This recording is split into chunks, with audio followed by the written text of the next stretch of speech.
বাংলাদেশের মধ্যে সবচেয়ে বড় আমের যে বাজার সেই বাজারেই চলে গিয়েছিলাম, যেখানে কিনা সকালে পাওয়া যায় কাঁচা আম এবং দুপুরের পর পাওয়া যায় পাকা আম। যদিও ভিডিওগুলো অনেক আগের, তারপরও এখন আমার গ্যালারিতে যেহেতু আছে তাই আমি আপনাদের সাথে শেয়ার করলাম। আর এখন হচ্ছে আমের সিজন শেষ, আর সে কারণে ভাবলাম যে আমের সিজন শেষ, এখন একটু সবাইকে লোভ দেখানো যায়।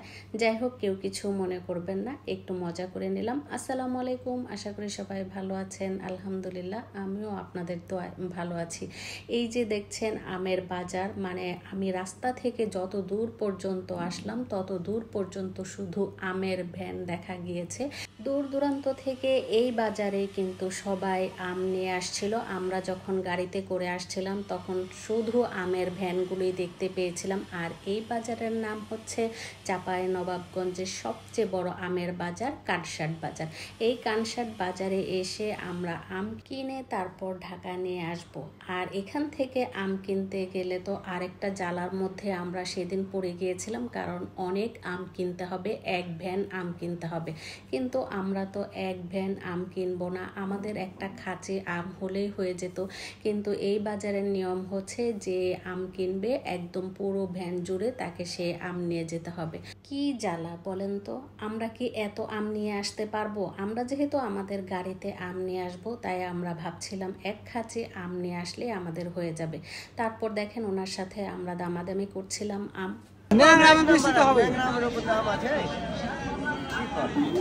এটার মধ্যে কম মনে হয় নাকি উপরে বড় নিচে ছোট।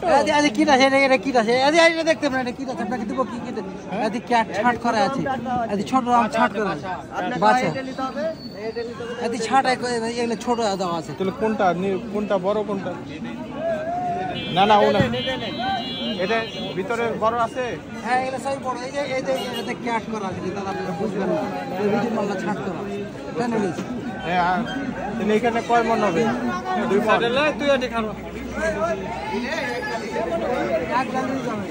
এক ডালি নেব।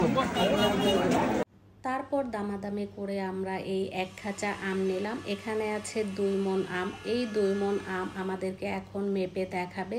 আম মাপার কাজ শেষ হয়ে গেলে তারপর শুরু হয়ে যাবে আম বাছাবাছি। তার মানে হচ্ছে এই এক খাঁচা আম বাছবে, মানে বেছে আমাদেরকে দিবে।